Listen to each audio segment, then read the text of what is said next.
भुसावळ ते फैजपूर रस्त्यावर भोटेक गावाच्या जवळ असलेल्या हॉटेल सहाराच्या पुढील वळणावर एका कंटेनर चालकाने दुचाकीला धडक दिली। यामध्ये 2 जण जखमी झाले आणि दुचाकीचे नुकसान झाले। हा अपघात दिनांक 30 एप्रिल मंगळवार रोजी दुपारी 1 वाजेच्या सुमारास घडला। तेव्हा या प्रकरणी फैजपूर पोलीस ठाण्यात संबंधित कंटेनर चालकाविरुद्ध दिनांक 1 मे बुधवार रोजी सकाळी 8:32 अपघाताचा गुन्हा दाखल करण्यात आला आहे।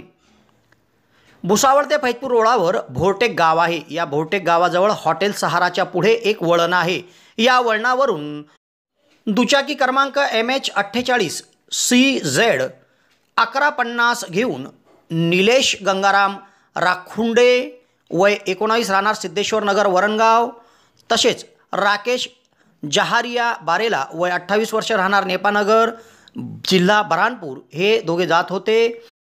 त्यांना कंटेनर क्रमांक MH39 AD 5731 वरील चालक शेखर कैलाश विश्वकर्मा राहणार आष्टा तालुका सिहोर जिल्हा सिहोर मध्य प्रदेश याने धडक दिली। या अपघातामध्ये निलेश राखुंडे व राकेश बारेला दोघे जखमी झाले।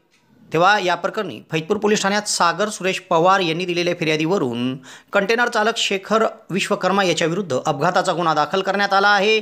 पुढील तपास फैजपूर पोलीस ठाण्याचे सहाय्यक पोलीस निरीक्षक निलेश वाघ यांच्या मार्गदर्शनाखाली सहाय्यक फौजदार प्रभाकर चौधरी करीत आहे।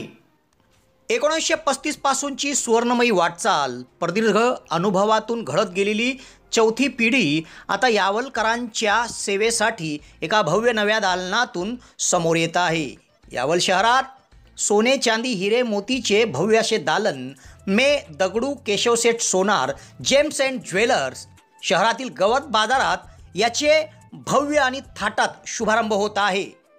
यावल शहरात मागील शतकापासून सोन्यासोबत दिलेला विश्वास आणि या विश्वासाची गुढी या गुढीपाडव्याला पुन्हा नव्या थाटात उभारली जात आहे। यावल शहरातील गवत बाजारात मेन रोडावर मे दगडू केशवसेठ सोनार जेम्स अँड ज्वेलर्सचे थाटात शुभारंभ होत आहे।